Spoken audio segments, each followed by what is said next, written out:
Porque a nossa luta não é contra carne e sangue, mas contra os principados, contra as potestades, contra os dominadores deste mundo tenebroso, contra as forças espirituais do mal nas regiões celestiais. Efésios 6:12. Você já parou para pensar que existe um exército invisível operando agora mesmo ao seu redor? Você já sentiu uma opressão tão profunda, uma tristeza tão densa, que parecia não ser apenas sua? Já sentiu que, por mais que lute, existe algo que tenta constantemente sabotar sua fé, sua paz, sua casa, seu propósito? Você não está louco, você não está sozinho e você não está exagerando. O que muitos ignoram, a Bíblia escancara. Estamos em guerra. Uma guerra antiga, arquitetada por um império maligno que não descansa, não dorme e não tem piedade. Um reino sombrio que trabalha em silêncio, na escuridão da alma e nas estruturas da sociedade. E o seu alvo não é apenas sua felicidade, é a sua alma. O reino de Satanás não é uma bagunça desorganizada de demônios voando sem rumo. Não. Ele é estruturado, estratégico, meticuloso. Enquanto muitos brincam de cristianismo, Satanás está fazendo guerra. Ele não está apenas atacando, ele está infiltrando, influenciando, dominando mentes e corações, travando batalhas que só podem ser vencidas por aqueles que estão armados com discernimento e cheios do Espírito Santo. E a pergunta que o Espírito faz hoje é: você sabe com quem está lutando? Porque enquanto você pensa que seu inimigo é o seu cônjuge, o seu patrão, o seu pastor ou o governo, há principados sorrindo nas sombras. Enquanto você foca em sintomas, o mal atua na raiz. Enquanto você busca soluções humanas, há uma conspiração espiritual agindo em esferas que seus olhos não veem. Essa mensagem é urgente. Porque estamos em dias onde o engano está se tornando doutrina, o pecado está sendo celebrado e muitos estão negociando a fé por migalhas de aceitação social. Estamos em dias em que Satanás não está apenas fora da igreja, ele está no púlpito, cantando nos altares, ensinando nos seminários e influenciando as plataformas. Por isso, não se distraia. Não tire os olhos do que o Espírito está dizendo. Você precisa saber como o reino das trevas se organiza, como ele age e, principalmente, como vencê-lo. Nesta pregação, vamos expor o inimigo. Vamos abrir as cortinas do mundo espiritual e entender, à luz da palavra, como Satanás estruturou seu império para roubar, matar e destruir. Vamos identificar suas estratégias, suas portas de entrada e as mentiras que ele tem plantado até mesmo dentro da igreja. Mas não apenas isso. Vamos também olhar para as armas que Deus nos deu, armas espirituais que foram esquecidas, desprezadas, abandonadas, mas que ainda carregam poder para demolir fortalezas, libertar cativos e transformar histórias. E ainda, você ouvirá um testemunho que vai estremecer seu coração. A história de um homem que viveu nas trevas mais densas do satanismo, da violência e da possessão, mas foi alcançado por uma luz que nenhum demônio conseguiu apagar, a luz do Evangelho de Jesus Cristo. Se você tem fome pela verdade, se você está cansado de viver oprimido, se você sente que algo precisa mudar, fique comigo até o fim, porque essa palavra não é apenas uma pregação. É um chamado, um alerta, um despertamento. E antes de começarmos, quero te pedir, curta, compartilhe, se inscreva neste canal e comente amém, se o Espírito Santo está falando contigo. Escreva também nos comentários, eu quero discernimento espiritual. E se você conhece alguém que está espiritualmente cego ou aprisionado, envie esse vídeo agora mesmo. Prepare o coração, endireite os caminhos. A guerra é real, mas maior é aquele que está em nós. O testemunho de um serial killer, David Berkowitz, se tornou um sinistro nome nos jornais de Nova York em meio aos anos 1976 e 1977. Caçava adolescentes a tiros, impulsionado por vozes em sua mente. Durante seus julgamentos, afirmou estar possuído e muitos acreditavam. Ele passou a ser chamado de Satã em forma humana, e sua foto estampou capas de tabloides. Preso, David mergulhou em um inferno interno ainda mais profundo. Em uma cela fria, cercado por grades e silêncio, ele se viu vazio. Suas certezas, seus demônios, sua fome por sangue, nada preencheu o vazio. Mas então, em meio ao nada, chegou um pequeno livro à sua cela, um Novo Testamento. A princípio, rejeitou. Achou que aqueles escritos bíblicos seriam outra piada. Contudo, certa noite, leu o Salmo 34:18. Perto está o Senhor dos que têm o coração quebrantado e salva os contritos de espírito. Era uma palavra dirigida exatamente àquele homem quebrado, confuso, consumido pela culpa. A paz inexplicável da presença de Cristo tocou algo dentro dele, tão profundo que ele chorou pela primeira vez em anos. A lágrima abriu espaço para o quebrantamento. Berkowitz começou a orar, alto e em segredo, suplicando perdão aos céus. Cada dia, lia mais da Bíblia, encontrava novas promessas, mas também confrontava sua alma, seus pecados, suas escolhas. Ele relembrou os momentos em que decidiu matar, momentos onde as vozes pareciam mais fortes que sua própria consciência. Veio o arrependimento e veio também o choque. Eu matei. Era a verdade que ele não conseguia calar. E então decidiu se humilhar de vez. Pediu perdão publicamente. Convertido, começou a escrever cartas sinceras às famílias das vítimas, não pedindo absolvição, mas demonstrando empatia e arrependimento genuíno. Assumiu cada crime, sem minimizar nada. Humildade. Aquela palavra que parecia tão mansa, mas que estava transformando o coração de um homem que antes vivia dominado. Durante décadas em regime fechado, Berkowitz continuou sua jornada. Estudou a Bíblia, foi discipulado por líderes cristãos, encontrou propósito. Começou a escrever e a ministrar, não para justificar seus crimes, mas para declarar a glória de sua libertação. Nos recantos da prisão, onde até o silêncio é ameaçador, ele passou a ser conhecido como o porta-voz da graça. Seus depoimentos falam de derrota, humilhação, reconciliação e propósito. Ele mesmo diz: minha história não é sobre aquele que matou, mas sobre aquele que foi alcançado. A cruz mudou a narrativa. Em vez de filho de Sam, hoje ele é filho da esperança. Ele proclama que o inferno se alegrou com seu passado, mas Deus venceu com sua graça, que toda mente aprisionada pode ser liberta, que toda cadeia é vulnerável à oração, que qualquer coração quebrado pode ser restaurado. O testemunho de Berkowitz ecoa dentro das paredes da prisão e chega ao mundo exterior. Ele conta histórias de outros presos que o ouviram e começaram a buscar a Deus. Ele vê ex-detentos reunindo-se em pequenos cultos, orando, chorando. Vê traumas sendo curados. Vê pessoas reconciliando-se com Deus por primeira vez. E mesmo sem sair da prisão, sua história tem reverberado além dos muros. Ele é convidado para entrevistas, artigos, conferências virtuais. E todos pensam: se alguém como eu pode ser alcançado, eu também posso. Se você está aí ouvindo esta pregação, preste atenção. Você pode não ter matado fisicamente, mas pode ter sido assassinado por mentiras, dependências, rejeições e o inferno celebrando em silêncio. Mas a graça não discrimina. O Cordeiro não olha para seu currículo, ele olha para o seu coração. A história de Davi é um pontinho na tapeçaria do Evangelho, e essa tapeçaria está sendo tecida novamente agora, com o seu nome.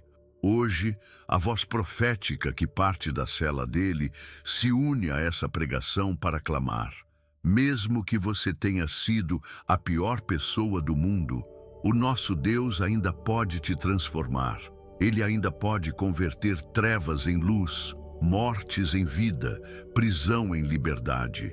As trevas não são invencíveis. Nenhuma vítima está além do perdão redentor. A graça é sobrenatural, não emocional. O testemunho real como esse quebra fortalezas. E agora, o Espírito Santo pergunta: qual é a sua história? Quer que sua ficha fique marcada pelo passado ou pela cruz? Porque a nossa luta não é contra carne e sangue, mas contra os principados, contra as potestades, contra os dominadores deste mundo tenebroso, contra as forças espirituais do mal nas regiões celestiais. Você não vê, você não ouve, mas sente. Sente quando a atmosfera pesa sem explicação, quando sua mente é atacada por pensamentos que não parecem seus, quando a opressão espiritual entra em sua casa, ainda que todas as janelas estejam fechadas. Sente quando os laços se repetem geração após geração, quando uma força invisível parece puxar sua alma para baixo, mesmo quando tudo está indo bem por fora. A palavra de Deus não nos deixa sem discernimento. Paulo, inspirado pelo Espírito, abre nossos olhos para uma verdade brutal. Há uma estrutura organizada, hierárquica e altamente funcional, atuando contra os filhos de Deus.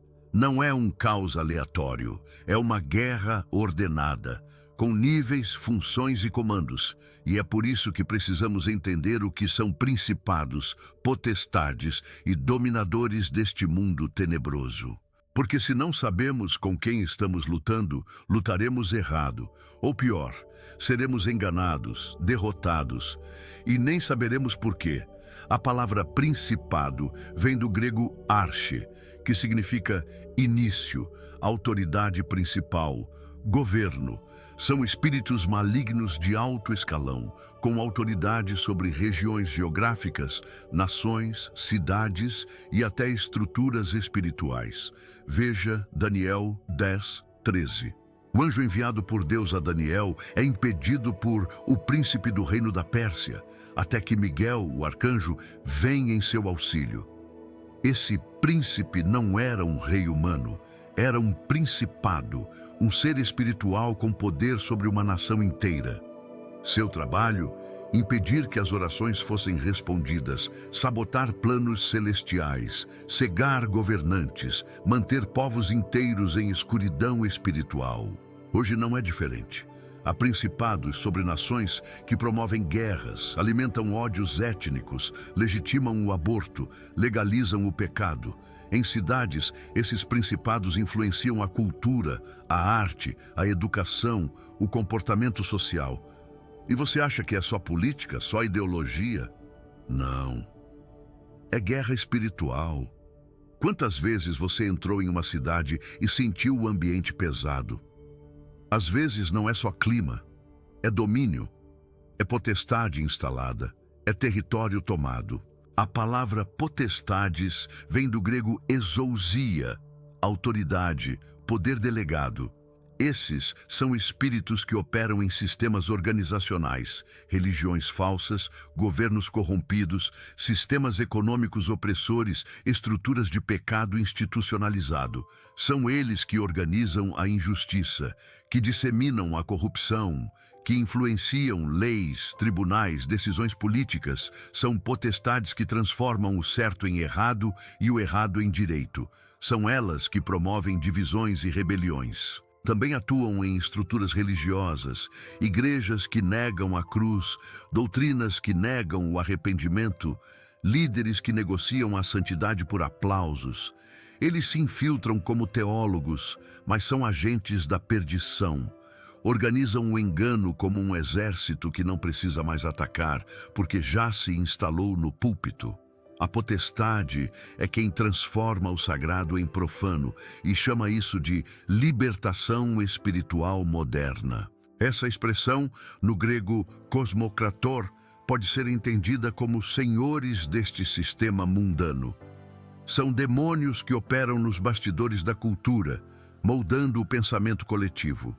Eles não atacam apenas indivíduos, eles dominam a mentalidade de gerações. São eles que determinam o que é moderno, o que é aceitável, o que é normal. Operam através da mídia, da moda, da música, do entretenimento. Eles são os arquitetos da distração, do relativismo, da normalização do pecado. Veja o que está acontecendo com nossas crianças, com os valores da família, com o conceito de certo e errado. Não é só evolução cultural, é uma guerra silenciosa, bem planejada, de décadas. São dominadores agindo sem resistência, porque muitos dos que deviam estar de joelhos estão dormindo. E você pode estar se perguntando, mas isso é muito grande, o que isso tem a ver comigo? Tem tudo. Porque enquanto os principados dominam regiões, as potestades organizam sistemas e os dominadores moldam a cultura. O que sobra? O alvo final, você. A hierarquia do mal é como uma pirâmide. No topo, os generais do inferno. Na base, os demônios que atacam famílias, mentes, relacionamentos, vocações, ministérios. São eles que alimentam a pornografia, a depressão, o vício, o medo, a raiva, o orgulho. São eles que sussurram mentiras em momentos de dor, que plantam divisão entre marido e mulher, que roubam a fé dos filhos, que sabotam o chamado de um servo de Deus antes que ele descubra seu propósito. Eles não têm pressa, trabalham com paciência maligna, porque sabem que se dominarem sua mente, sua fé e sua esperança, já venceram. Quantos hoje zombam da guerra espiritual? Acham que é exagero, fanatismo, linguagem simbólica. Mas pergunte aos que estão enfrentando ataques noturnos, opressões constantes, bloqueios inexplicáveis. Pergunte aos que oram e sentem resistência, aos que jejuam e são confrontados por forças que não sabem nomear. O inferno ama quando você o ignora, porque um exército invisível prospera na negligência dos que se acham espiritualmente espertos demais para crer na Bíblia como ela é. Mas há uma promessa para os que despertam. As armas da nossa milícia não são carnais, mas poderosas em Deus para destruir fortalezas. 2 Coríntios 10, 4. O mundo observa líderes subindo e caindo, alianças sendo feitas, tratados sendo rompidos, guerras sendo iniciadas. Mas por trás dos presidentes, reis e generais, há principados. A Bíblia mostra isso em Daniel 10, quando o anjo do Senhor revela que a luta espiritual envolvia o príncipe da Pérsia e o príncipe da Grécia, representações demoníacas que atuavam nas decisões e direções de impérios humanos. Hoje não é diferente. Quantos genocídios, quantas guerras civis, quantas decisões políticas que desafiam abertamente os princípios de Deus? Você acha mesmo que são apenas fruto do acaso? Há um espírito de engano agindo em conselhos, parlamentos, assembleias. Há potestades influenciando decisões que parecem políticas, mas são espiritualmente destrutivas. Quando leis que protegem a vida são derrubadas. Quando o pecado é promovido como direito. Quando a perseguição religiosa é institucionalizada. Tudo isso é parte da estrutura do mal, e a igreja precisa entender. Nosso papel não é apenas orar por governantes, é guerrear contra os principados que os cercam. Olhe ao redor. Observe o que é celebrado nas plataformas, o que é promovido como entretenimento, o que é ensinado às nossas crianças. Os dominadores deste mundo tenebroso atuam sorrateiramente, não com explosões de ódio, mas com seduções sutis. Programas, séries, músicas, novelas, todos carregando mensagens que normalizam o pecado, zombam da fé, ridicularizam a Bíblia e distorcem a verdade. A educação foi um dos alvos principais. Porque se você quiser destruir uma geração, não precisa prender os pais, basta doutrinar os filhos. E é exatamente isso que está acontecendo. A cultura moderna, envenenada por esses dominadores, está moldando crianças com ideologias que contradizem totalmente a palavra.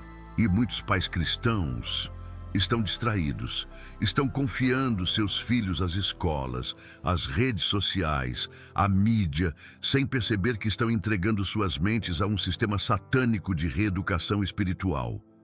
Isso não é teoria da conspiração. É Bíblia, é guerra espiritual. A hierarquia do mal não se contenta em atacar o mundo, ela quer o altar. 2 Coríntios 11, do 14 ao 15, nos adverte. E não é de admirar, pois o próprio Satanás se transforma em anjo de luz. Portanto, não é surpresa que os seus servos se disfarcem em servos da justiça. O inferno aprendeu que uma das formas mais eficazes de sabotar o reino de Deus é infiltrar-se nele. Não para destruir de fora, mas para contaminar de dentro. Líderes cheios de carisma, mas vazios de santidade. Púlpitos cheios de performance, mas sem presença. Mensagens que não confrontam, não chamam ao arrependimento, não quebrantam o coração, mas massageiam o ego, prometem bênçãos sem cruz, vitórias sem quebrantamento. Esses não são apenas erros humanos, são estratégias satânicas, são potestades operando sob disfarce de ministério.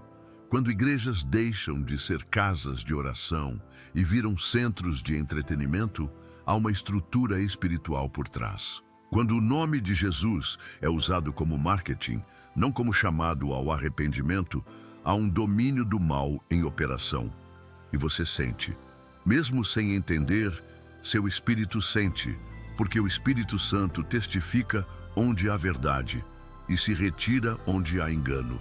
Nenhuma estrutura demoníaca é tão atacada quanto a família. Satanás sabe que a base de uma sociedade, de uma igreja e de uma geração está no lar. Por isso, seus ataques são cirúrgicos. Divisões conjugais, vícios, adultérios, rebeldia dos filhos, frieza espiritual. Tudo isso é planejado. Quantos lares que começaram com promessas de Deus hoje estão em ruínas? Quantos casais que se amavam hoje mal se olham? Quantos pais perderam o coração de seus filhos para o mundo? Não é só crise emocional, é guerra, é potestade, é ataque de demônios designados para enfraquecer os alicerces espirituais do povo de Deus. E se você não lutar com armas espirituais, vai tentar consertar o que é espiritual, com soluções humanas, e vai fracassar. Porque casamento se restaura com oração. Filhos se resgatam com intercessão. Casas se purificam com santidade. Diante de tudo isso, o Espírito clama: desperta, ó tu que dormes. A igreja precisa parar de brincar com o sagrado, de tratar o espiritual como se fosse opcional, de fingir que o mal não existe porque é mais confortável assim. Você pode ignorar a guerra, mas ela não vai ignorar você. É hora de se revestir da armadura de Deus, de fortalecer sua vida de oração, de mergulhar na palavra, de se cercar de pessoas que temem ao Senhor, de limpar sua casa, seus hábitos, suas conversas, suas amizades. Não dá mais para viver um cristianismo morno num mundo dominado por forças do inferno. Ou você se santifica, ou será seduzido. Não existe zona neutra. Prepare o coração. O que você está prestes a ouvir não é teoria, é discernimento, não é psicologia, é revelação do Espírito. Vamos entrar agora no campo de batalha mais ignorado e, ao mesmo tempo, mais devastado da guerra espiritual, a mente humana. Vós tendes por pai o diabo e quereis satisfazer os desejos de vosso pai. Ele foi homicida desde o princípio e não se firmou na verdade, porque nele não há verdade. Quando fala mentira, fala do que lhe é próprio, porque é mentiroso e pai da mentira. João 8:44. O maior campo de batalha espiritual não é o céu, não é o inferno, não é o templo, é a sua mente. É ali, entre pensamentos silenciosos e raciocínios aparentemente inofensivos, que Satanás trava sua guerra mais eficaz. Porque ele não precisa possuir um corpo se conseguir dominar uma consciência. Ele não precisa gritar se conseguir sussurrar mentiras que soem como verdades. E ele é mestre nisso, porque a Bíblia o chama de a antiga serpente, Apocalipse 12:9. Uma criatura astuta, que não chega com violência, mas com sutileza. que não ataca de frente, mas enrola-se ao redor da verdade até sufocá-la. Satanás sabe que a mente governa as decisões e que decisões governam destinos. Por isso, seu foco não é primeiro o comportamento, mas o pensamento. Ele trabalha no invisível da alma, convencendo, relativizando, distorcendo. Ele sabe que se conseguir mudar a maneira como você pensa, mudará a maneira como você vive, ora, ama, crê e até adora. Romanos 12:2 nos exorta: e não vos conformeis com este mundo, mas transformai-vos pela renovação da vossa mente. Ou seja, a transformação espiritual começa na mente, e é exatamente aí que o inimigo ataca. Jesus foi direto. Satanás é o pai da mentira. Ele não apenas fala mentira, ele é a origem dela. E essa é sua estratégia. Ele não precisa que você adore o diabo. Ele só precisa que você acredite numa mentira. A mentira de que você não é amado, de que é tarde demais, de que Deus te abandonou, de que seus pecados são imperdoáveis, de que você nunca vai vencer, de que oração não muda nada, de que santidade é exagero, de que o inferno não é real. Essas mentiras, quando não são confrontadas, tornam-se fortalezas mentais, como muralhas invisíveis que aprisionam a alma. Você vive, mas não é livre, ora, mas não crê, canta, mas não sente, anda, mas está amarrado por dentro. 2 Coríntios 10, do 4 ao 5, nos revela: as armas da nossa milícia são poderosas em Deus para a destruição de fortalezas, derrubando raciocínios e toda altivez que se levanta contra o conhecimento de Deus, e levando cativo todo o pensamento à obediência de Cristo. Fortaleza espiritual se vence com espada espiritual. Mentira se vence com verdade. E a verdade é Cristo. A serpente não precisa te morder para te envenenar. Basta soprar seu veneno dia após dia, pensamento após pensamento, até que você internalize o que não veio de Deus. Ele usa setas mentais. Você sempre falha. Se Deus te amasse, não deixaria isso acontecer. Você já orou e nada mudou. Desista. E essas setas, quando não são bloqueadas com o escudo da fé, Efésios 6,16, penetram como dardos inflamados, queimando fé, coragem, pureza, esperança. Quantos hoje estão sendo dominados por padrões mentais construídos pelo inferno? Pessoas que creem mais nos traumas do passado do que nas promessas do Senhor, que escutam mais os gritos da dor do que os sussurros do Espírito, que se alimentam de pensamentos negativos, críticos, destrutivos e nem percebem que isso é opressão espiritual disfarçada de realismo. Satanás é sutil, mas também estratégico. Ele usa o sistema do mundo para reprogramar a mente cristã. O que você assiste, o que você ouve, o que você consome nas redes, tudo isso está moldando sua forma de pensar. Por isso, muitos hoje têm fé no domingo, mas mente secular de segunda a sábado. A Bíblia é clara: o Deus deste século cegou o entendimento dos incrédulos. 2 Coríntios 4:4. Esse Deus deste século é o diabo, e sua arma é o controle do pensamento coletivo, a cultura, as tendências, as ideologias. Tudo parece normal, até que você perceba que foi feito para te afastar da mente de Cristo. A serpente não chega gritando, ela chega com perguntas. Foi assim no Éden? Foi assim que Deus disse? Ela não negou Deus, ela só questionou, só relativizou, só lançou dúvida. E assim ela continua agindo, sem tirar a Bíblia das mãos, mas tirando a convicção do coração, sem apagar o nome de Jesus, mas diluindo a cruz com um falso evangelho, sem gritar heresias, mas murmurando distorções doutrinárias. E quando você percebe, já está comendo o fruto do engano. Você não precisa se render. A proteção, há armas, a palavra Alimente sua mente com a verdade, memorize versículos, repreenda pensamentos com a Escritura, como Jesus fez no deserto. A oração contínua. Não ore apenas para pedir, ore para alinhar sua mente ao céu. Ore em línguas, ore em silêncio, ore com clamor. O louvor verdadeiro, adoração, não é só música, é realinhamento da alma. O louvor dissipa a opressão e convida à glória de Deus. A vigilância, filtre o que você assiste, ouve, lê, fuja da aparência do mal. Não seja conivente com o veneno sutil da cultura, comunhão com os santos, converse com pessoas cheias do Espírito, ouça testemunhos, seja exortado, viva no corpo e, acima de tudo, sujeite sua mente a Cristo todos os dias. Satanás é oportunista. Ele não desperdiça dores, pelo contrário, ele se aproveita delas. Traumas, rejeições, abandonos, abusos, perdas, tudo isso são aberturas para que fortalezas mentais se formem. Ele planta mentiras em momentos de dor. Ninguém te ama. Você sempre será um fracasso.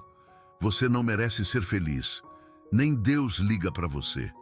E como essas mentiras são semeadas quando o coração está vulnerável, muitas vezes elas criam raízes mais profundas que qualquer argumento racional. A alma se torna uma prisão, a dor vira identidade, o trauma vira lente e a mentira se torna verdade para quem a carrega. Por isso Jesus disse: "Conhecereis a verdade, e a verdade vos libertará." João 8:32. Não basta conhecer doutrina, é preciso conhecer a verdade que cura, a verdade que confronta, a verdade que quebra cadeias interiores. E essa verdade não é um conceito, é uma pessoa, Jesus Cristo. A mente é condicionada por repetição, e o inferno sabe disso. Se Satanás conseguir te prender em um ciclo de medo, de ansiedade, de pornografia, de amargura, de incredulidade, ele não precisa mais te atacar. Você mesmo se sabota. Ele te conduz a hábitos que alimentam a mente com trevas. E a cada repetição, a fortaleza se fortalece. Por isso, a palavra nos exorta a não nos conformarmos com este mundo, mas sermos transformados pela renovação da mente. Romanos 12:2. É um chamado à vigilância diária, a limpeza constante, a disciplina espiritual. Você não precisa viver preso ao mesmo padrão mental, mas a mudança exige confronto, decisão, quebra de ciclos, reprogramação espiritual. E isso só vem com rendição total ao Espírito Santo. Hoje vivemos um tempo onde muitos estão usando versículos para justificar pecados, ao invés de serem transformados por eles. Satanás adora isso, porque é exatamente o que ele tentou com Jesus no deserto: usar a palavra para distorcer a palavra. A mente que aceita meias verdades já está meio escravizada. Doutrinas que negam o inferno, que eliminam a necessidade de arrependimento, que reduzem o pecado a fatores emocionais. Tudo isso não é evangelho, é estratégia do inimigo. A verdade pode doer no início, mas cura no fim. A mentira pode aliviar no início, mas mata no fim. O diabo sabe disso. Por isso ele constrói sistemas religiosos onde você nunca é confrontado, onde tudo gira em torno do eu e onde a mente permanece adormecida, confortável e cativa. A batalha mental exige oração específica. Não basta dizer "Senhor, me ajuda". É preciso entrar em guerra. Repreenda pensamentos demoníacos pelo nome.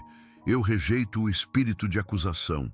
Rejeito o pensamento de suicídio. Rejeito a voz da condenação.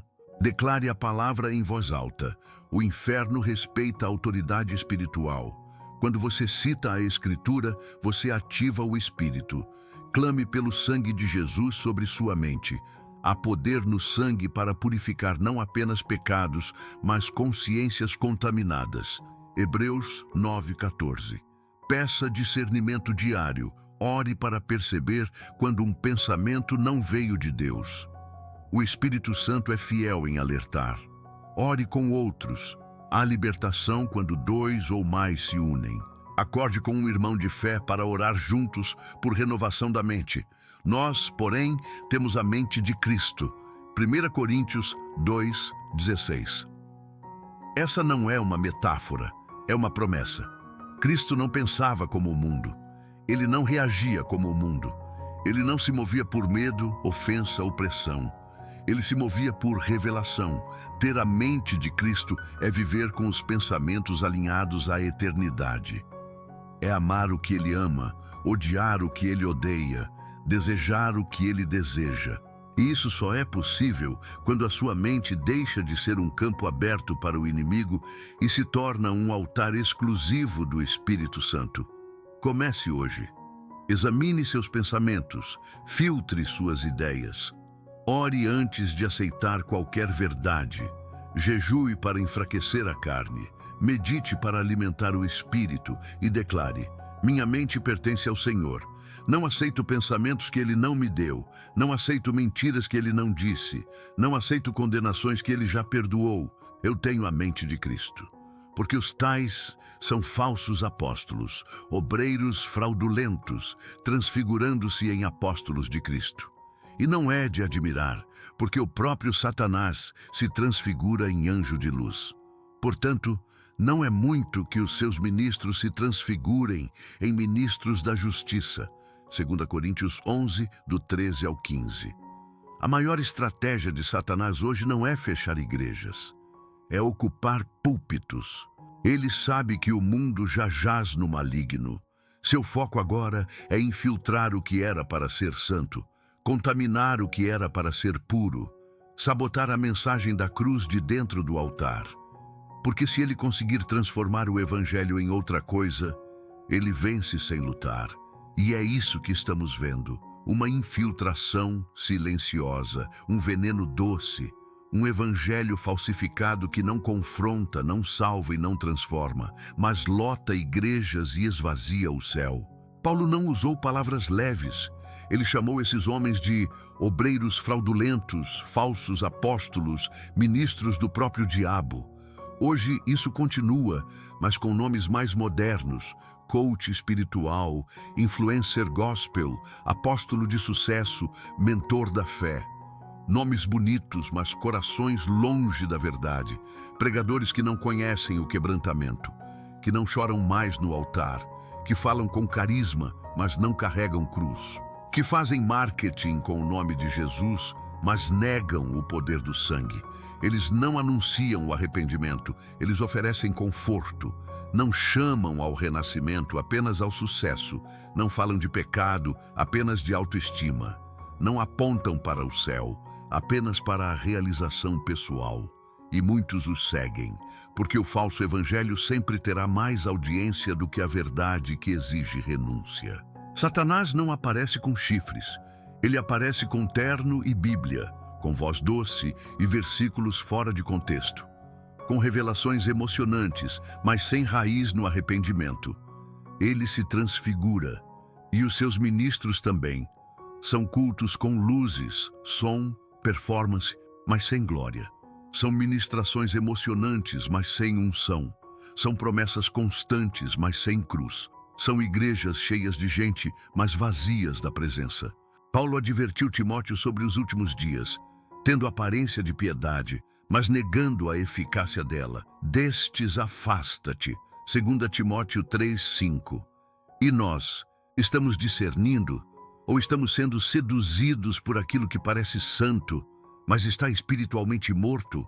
O altar foi feito para o sacrifício, mas hoje em muitos lugares virou palco de ego, ministros competindo por seguidores, cantores exigindo cachês, mensagens programadas para agradar algoritmos, não para obedecer o Espírito.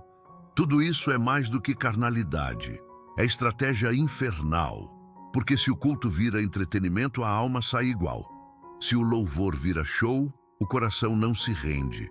Se a palavra vira autoajuda, o espírito não se move. E o povo aplaude. Porque Satanás sabe, ele não precisa fechar igrejas, basta transformá-las em eventos vazios de unção, onde Jesus é citado, mas não entronizado. Quantas histórias você conhece de líderes que usaram o nome de Deus para controlar, explorar, abusar? Manipulações emocionais travestidas de profecia, cobranças disfarçadas de propósitos, controle psicológico em nome de autoridade espiritual. Isso não é falha humana, é influência demoníaca disfarçada de zelo. A palavra é clara. Nos últimos tempos, alguns apostatarão da fé, dando ouvidos a espíritos enganadores e doutrinas de demônios. 1 Timóteo 4:1. Isso está acontecendo agora, não lá fora, aqui dentro. E muitos não percebem, porque onde falta discernimento, sobra sedução. O povo sofre, seca espiritualmente, cansa, se frustra, porque buscou alimento e recebeu palha, buscou libertação e recebeu manipulação, buscou Jesus e encontrou vaidade. E o mais trágico, muitos desistem da fé, não porque Jesus falhou, mas porque foram enganados por aqueles que falavam em seu nome. O inferno comemora, porque uma alma escandalizada é uma alma vulnerável.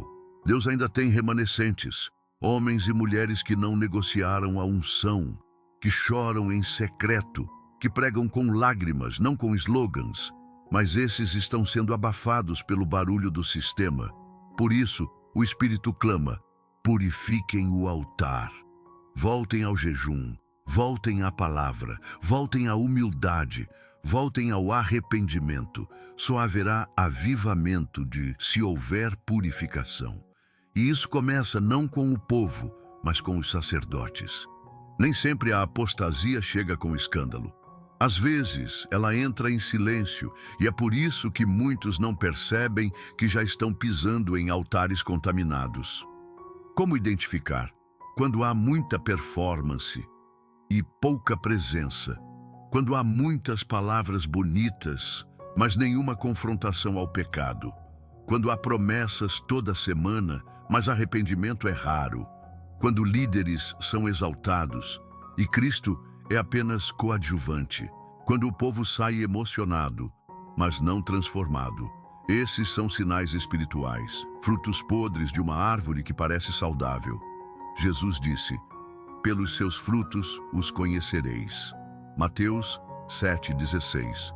O fruto de uma igreja sadia é gente transformada, arrependida, curada, cheia de temor. O fruto de uma igreja infiltrada é gente viciada em eventos, em experiências, em milagres, mas sem raiz, sem santidade, sem renúncia. Muitos líderes sabem o que está errado, sentem que o Espírito não aprova, mas se calam. Por medo de perder membros, por medo de parecer duros, por medo de romper com sistemas humanos que garantem aplauso, status, finanças. E o espírito se entristece. Em Ezequiel 34, Deus confronta os pastores que se alimentam do rebanho, mas não o protegem, que não curam as feridas, não buscam as perdidas, não repreendem os lobos. Hoje esse texto ecoa com urgência. Ai dos pastores de Israel que se apacentam a si mesmos. Ezequiel 34, 2. Pastores, líderes, ministros, o tempo da omissão acabou. Ou vocês limpam o altar, ou o altar será julgado. Mas há esperança, sempre há. Mesmo quando a igreja está contaminada, mesmo quando o púlpito foi profanado, Deus ainda chama, ainda levanta intercessores, ainda purifica. Veja o que Isaías viu. Ai de mim, estou perdido, porque sou um homem de lábios impuros. Então voou para mim um dos serafins, trazendo na mão uma brasa viva, e tocou os meus lábios e disse: a tua iniquidade foi tirada e purificado o teu pecado. Isaías 6, do 5 ao 7. Deus ainda envia a brasa do altar, ainda purifica bocas, ainda restaura ministérios, ainda renova unções, mas exige verdade, confissão, quebrantamento, humildade. Não dá para continuar fingindo que está tudo bem. O Espírito está clamando por verdade. Tudo começa aqui, voltar para Cristo, não para doutrinas, não para sistemas, não para tradições, mas para o Cordeiro, para a cruz, para o sangue, para o arrependimento. A igreja infiltrada só pode ser curada se Cristo for entronizado de novo.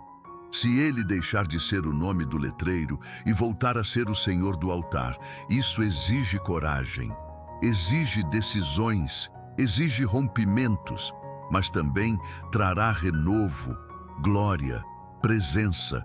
O Senhor está batendo a porta da igreja, não com palmas, mas com lágrimas. Eis que estou à porta e bato.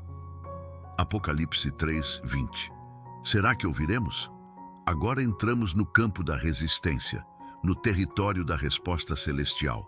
Chegamos ao ponto onde Deus ergue seu povo não apenas para sobreviver, mas para vencer. Vamos expor com profundidade e poder as armas espirituais que muitos abandonaram, mas que o inferno ainda teme. Revestivos de toda a armadura de Deus, para poderdes ficar firmes contra as ciladas do diabo. Efésios 6:11. Satanás não teme crentes famosos, não teme igrejas lotadas, não teme grandes eventos. Ele teme cristãos cheios do Espírito, escondidos no secreto, ajoelhados em jejum, armados com a palavra e ungidos com a autoridade que vem do céu. Por isso, sua estratégia tem sido uma só: fazer o povo de Deus esquecer as armas que funcionam, substituí-las por métodos, marketing, estratégias humanas. Mas hoje, o Espírito Santo está relembrando o seu exército. Nossas armas não são carnais, elas são poderosas em Deus. O jejum não é dieta, não é barganha, não é tradição religiosa. É uma arma de humilhação espiritual. É onde a carne perde poder e o espírito se fortalece. Jesus disse: esta casta de demônios não sai senão por jejum e oração. Mateus 17:21. Existem opressões, resistências e fortalezas que só caem quando o corpo é calado e o espírito se eleva em entrega total. Mas o jejum foi abandonado. Trocaram o sacrifício pelo conforto, e onde não há jejum, há fraqueza espiritual.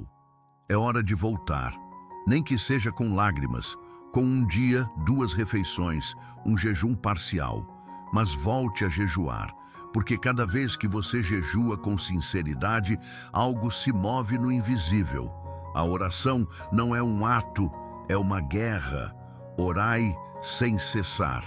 1 Tessalonicenses 5:17. A oração insistente derruba muralhas, muda atmosferas, liberta mentes, fortalece corações. Ela é a arma do que não desiste.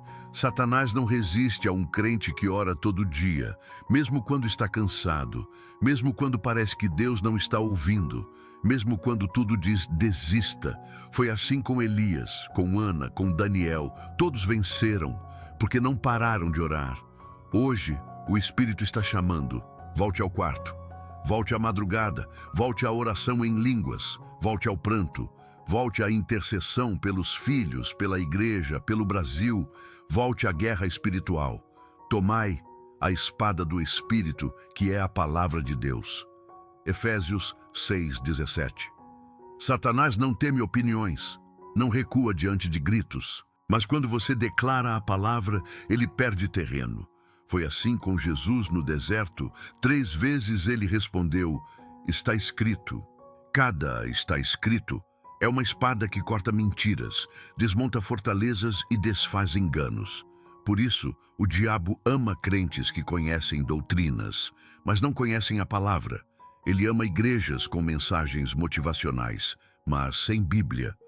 Você precisa voltar à palavra, ler, meditar, decorar, proclamar, alimentar sua alma com a Escritura até que sua mente seja lavada e sua fé reacenda. Sujeitai-vos a Deus, resisti ao diabo e ele fugirá de vós. Tiago 4:7. Essa ordem tem 2 partes. Primeira, sujeição a Deus. Segunda, resistência ao diabo. Sem arrependimento não há sujeição. Sem humildade não há autoridade. É por isso que muitos oram e nada acontece, porque suas vidas estão em rebeldia, orgulho, pecado não confessado. E onde há trevas ocultas, o inferno tem legalidade. Mas quando alguém se quebra, se humilha, confessa, larga o pecado, se dobra diante do Senhor. O céu se move. O diabo não resiste a um coração quebrantado. Perto está o Senhor dos que têm o coração quebrantado. Salmo 34, 18. Quer ter autoridade? Comece ajoelhado. Quer resistir ao inferno? Comece chorando no altar.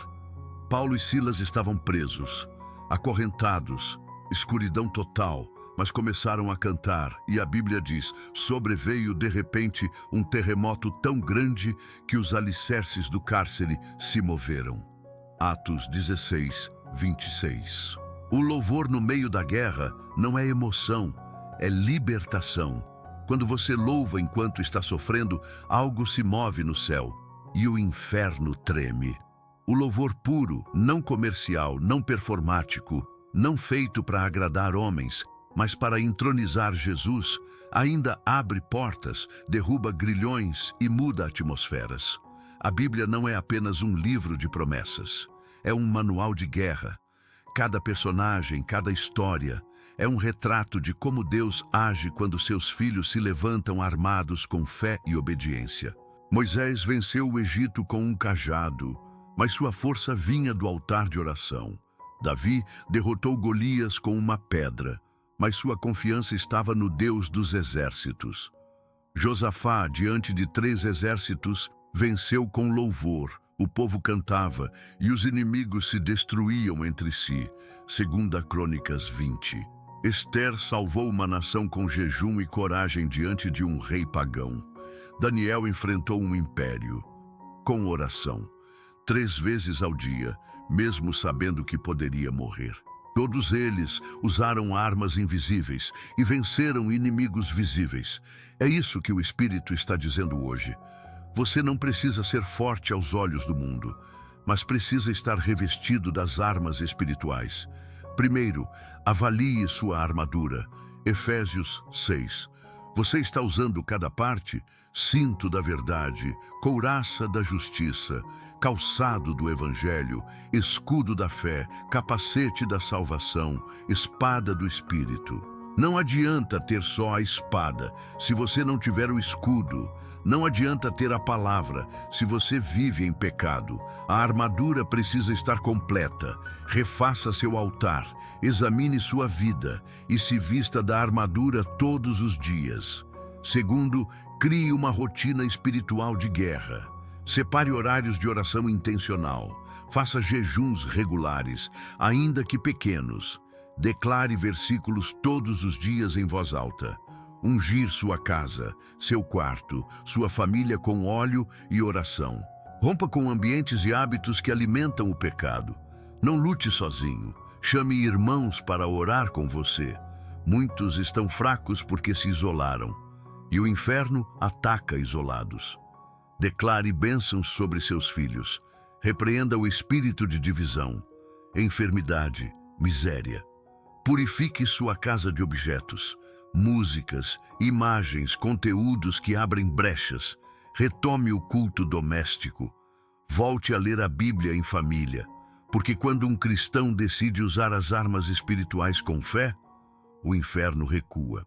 O jejum enfraquece os demônios que estavam se alimentando da sua carne. A oração alinha sua voz com a vontade do céu. A palavra quebra maldições e fortalezas mentais. O arrependimento remove a legalidade do inimigo.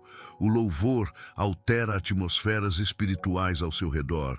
E tudo isso não depende de carisma, fama ou posição na igreja. Depende de decisão, de entrega, de fogo no coração.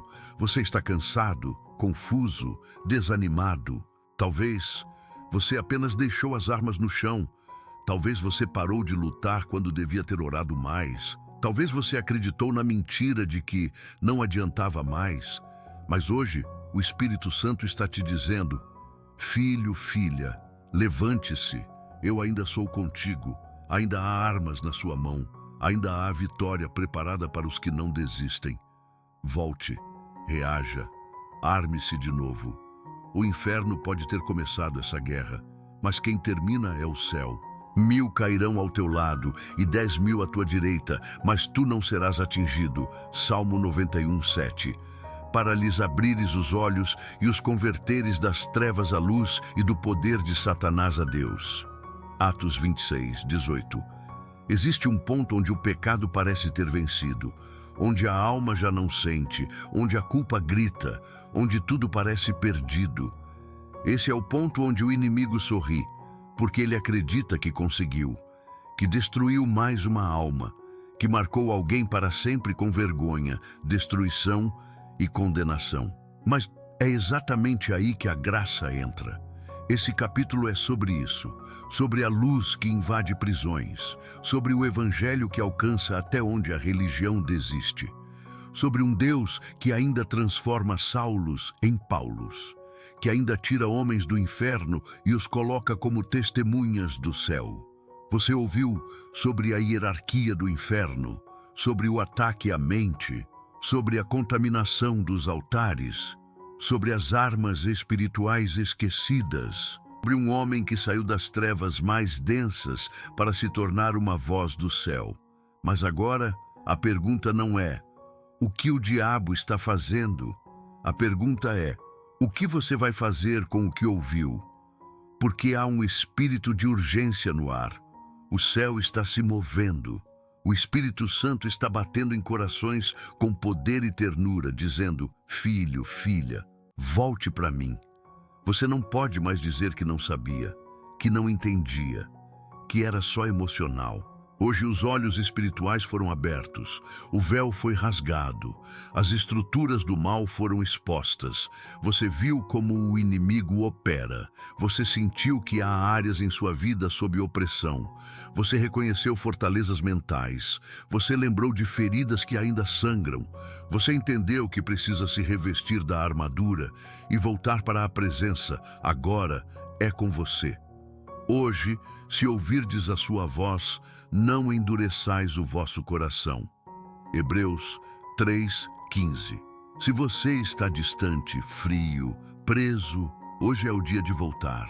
Se você está ferido por líderes, escandalizado pela igreja, envergonhado pelo seu passado, hoje é o dia de ser curado. Jesus está aqui, com braços estendidos, com sangue suficiente, com amor que não desiste, com autoridade para libertar sua mente, restaurar sua fé, reacender sua vocação.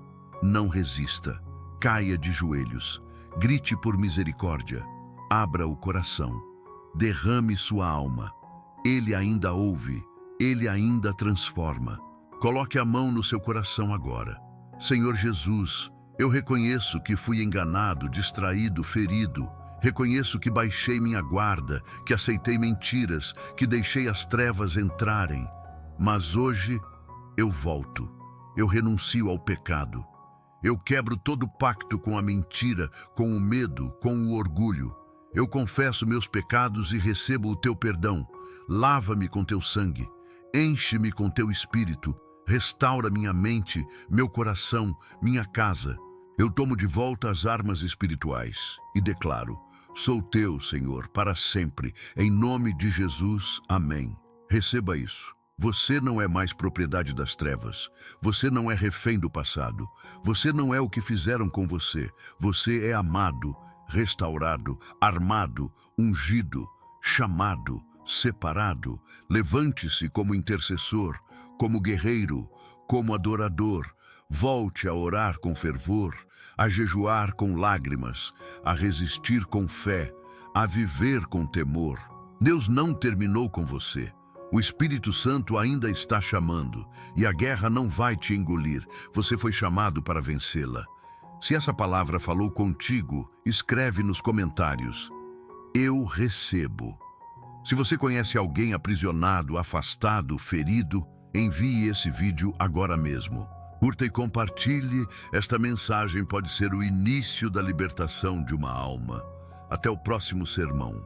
Que o Senhor te vista com poder, te guarde com fogo e te encha de unção até transbordar. Em nome de Jesus. Amém.